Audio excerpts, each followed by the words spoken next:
Welcome to Adapting Class. One area of the NCLEX that they usually would trap you is physiological adaptation. This is video number 2.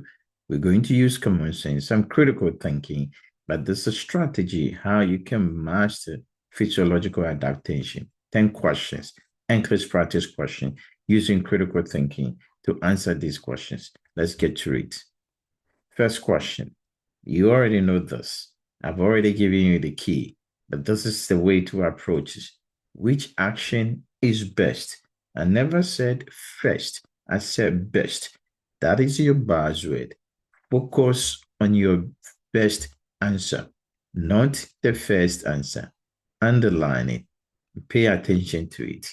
A nurse is caring for a client with what right upper quadrant pain, fever, nausea, who is scheduled for cholecystectomy.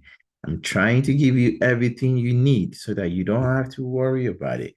But in the very short form, straightforward, I have right upper quadrant pain, right? And I have what? Fever and nausea. It means I have cholecystitis and I'm going to have surgery. What do you want to do? Review my history related to allergy to antibiotic, provide some nutritional teaching for me after surgery, or check, make sure there's a consent, and what? Fluid status. Pay attention. This is physiological adaptation. The word physiological adaptation is the answer for this question. If you listen carefully, you hear I'm giving you the answer. Physiological adaptation. Which answer choice is a physiological adaptation? It has to be the best answer, and it has to be the overall best. The question said best answer. Review the history of the client allergy. It's not going to help me. Providing nutritional teaching for the client is after surgery. I'm dealing with physiological adaptation. Check for sign consent. It's a paperwork. It's not a physiological adaptation. Assess the client fluid status.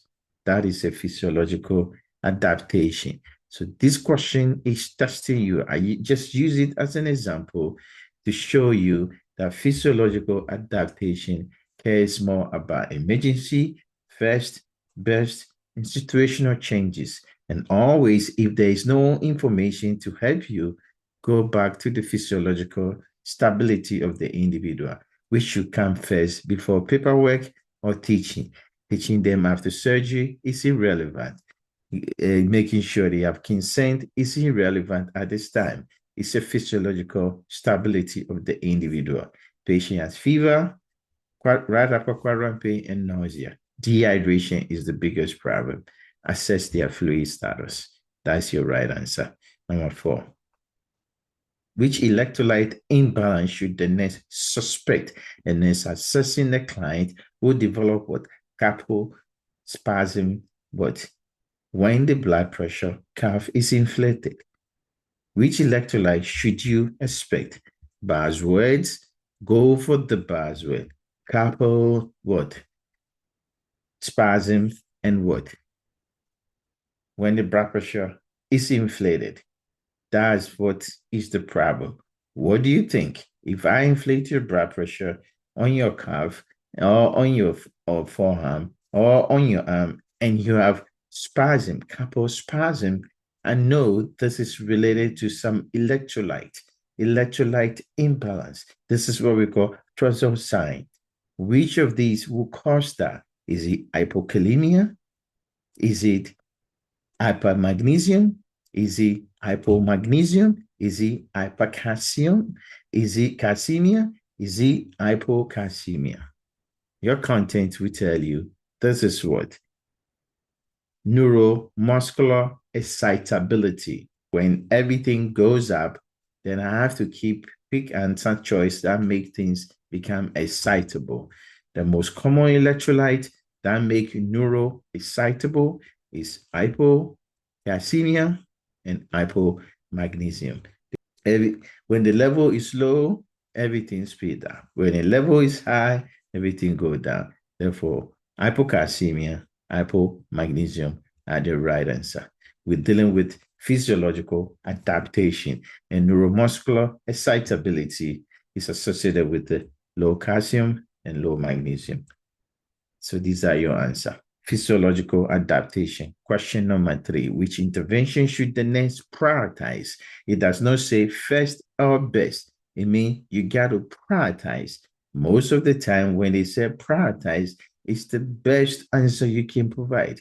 A client with cirrhosis and ascites has a shallow what? Respiratory oxygen saturation is 88. What do you think? What do you think? Which of this would you prioritize in this situation? The patient has what? Cirrhosis, ascites, and SADS is dropping. This tells you there's some physiological changes in the individual that is causing this problem. So fix the physiological problem. If you measure abdominal girth, it does not tell you anything because the physiological problem is affecting the respiratory status. Assisting client in the follow-up position, A, it may be good. Restricting oral fluid does not address the physiological changes. Prepare for paracentesis is the end result. That is going to take a long time. The first thing I will prioritize is place the patient in a position that they can breathe better. And if I need to do paracentesis, go ahead. Measuring abdominal girth, it just tells you the abdomen is big. Therefore, what do you think? Based on what I provided you, you can see that, look, some of the answers are straightforward. Airway breathing is the first thing, and positioning will improve ventilation immediately. And therefore, position is the best answer in this situation. And then she will monitor closely what? SIDH because you're retaining sodium. SIDA because you're retaining what? Fluid. And your sodium is 118. A low sodium always causes seizure problem. Therefore, that's what we should worry about. What should the nurse do first? Not the best, but the first. That means do something that will improve the patient's symptoms quickly, but it doesn't solve the problem completely. COPD, sudden onset, acute onset of agitation, restlessness, and confusion.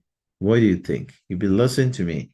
5 questions. I know you got the answer. What do you think? Agitation, restlessness, and confusion. When you put these cues together, what does it tell you? You're going to notify the provider, apply oxygen, check their saturation, and provide a PRN anxiolytic. Buzzwords: agitation, restlessness, and confusion in the COPD patient is a respiratory distress. What are you going to do? What do you going to do? You assume that they're becoming hypoxia, and therefore notifying the doctor, you've not figured out your assumption whether it's right. Applying oxygen via nasal cannula, you've not figured out your assumption is right. Yeah, the SATs will go up, but you don't know what causes the problem. Is it because the airway is obstructed or anything like that? Check the oxygen saturation to see how much oxygen they have. And then you can figure it out whether you need to give them oxygen or these are symptoms related to something else. But it sounds like it's hypoxia. I need to get your saturation, know your saturation level. If I need to give you oxygen, and I will do that. So assess first, confusion may be early signs of hypoxia. Which action is most appropriate? A client with acute pancreatitis develop gray tenor sign. Like I said, these are physiological adaptation questions, English practice question using test taking strategy. But think about it in physiological way. Patient has gray tenor signs. If you don't know, these are what? Hemorrhages, right? On the retroperitoneal hemorrhage, that shows up on the frank area. And so we have a situation where the individual is bleeding. And then when he's bleeding, he has frank ecchymosis. That's all. What are you think is the most important? You have a bleeding patient. You make them MPO. Yes. You give them pain medication. Maybe you start IV fluid. Yes. You are notify the air care provider. Yes. Which one will provide you more hate? Which one will fix the problem and help you solve it? Great tenor science is a bad problem. Whenever there's a bad problem, don't be the only person who knows about it. Whenever there is a problem, don't be the only person who know about it. Of course, I'm going to make them NPO. Of course, if they have pain, I'll give them. Of course, I'm going to start IV, but I should let the doctor know because this is a bad problem. If I treat it, I'm responsible. Therefore, retroperitoneal bleeding is an urgent notification. Let the doctor know. Which intervention is appropriate? Put down your answer. Stop the video. Let me know what you think. I want to hear from you. I want to know how you're thinking in this physiological adaptation, increased practice question, mastering, using critical thinking, and common sense, a good old common sense. The client post craniectomy is increasingly drowsy with sluggish people. I had head surgery, of course, and I'm showing sluggish people and drowsiness. That tell me the only way I'm going to have these same symptoms, ICP is high. What would you do when you have a patient whose ICP is high? What do? The word said priority. That means you need to like really prioritize. It's not the first or the best, but the most prioritized information that you got to use it as number one. Elevating the head of the bed is the first thing you do. It's not the priority. Administer Minotaur as prescribed. It will take some time, but it's one of the best answer choice because it's going to get rid of fluid in the brain. Notify the air care provider, the neurosurgeon, because this is a worse problem. You need to let them know that their patient is not doing well. Document changes. Of course, that's a waste of time. You should notify the provider because that's the most important. Client is deteriorating and he needs somebody who can solve the problem. The surgeon is the best person. A client with chest trauma developed absent breath sound on the right side, tracheal deviation on the left, and severe dyspnea. What do you think? Connect to that. Absent breath sound, tracheal deviation, and severe dyspnea. This is consistent with what? I know you know it. You want to say it, say it. If you want to say it, put down in the comment. I will hear it. It means what? Tension pneumothorax. And the treatment is an emergency problem. I need to get you ready. Otherwise, you're going to have collapse of your lung and you're going to have hemodynamic collapse in the end of you. What you need to do, intubation is going to take some time. X-ray is not going to help you at this point because you already have the finding on your physical exams. Of course, we got to notify the provider, but we don't have time. The only time we have time is by putting a needle in the chest and draining all the hair. So needle decompression is the best answer choice. A client with heart failure, buzzword, develop acute pulmonary edema. Okay, that's the signs and symptoms of bad problem. I'm drowning. And I have pink furious sputum. It means I have pulmonary edema. What action is a priority? Once again, same thing. I need to prioritize the situation. I need to prioritize this patient. What do you think? Would you think you want what? High follow position? Do you think you want morphine? Do you think you need furosemide, which will take some time to work? Do you think we need to just give them oxygen right away? He's drowning. He wants the best choice. He can improve his saturation. And therefore, no rebreather is the best. So oxygen first to correct hypoxemia, and you can give him diuretics for that. That's the right answer. And the last question, what should the nurse do first? That means the least you can do to help with the patient.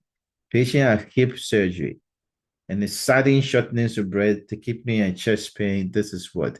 Fat embolism. There's no ifs and buts. Put the buzzword together, use the cue, and you know this patient has some form of embolism, whether it's a clot or fat. What would you do? First thing you would do.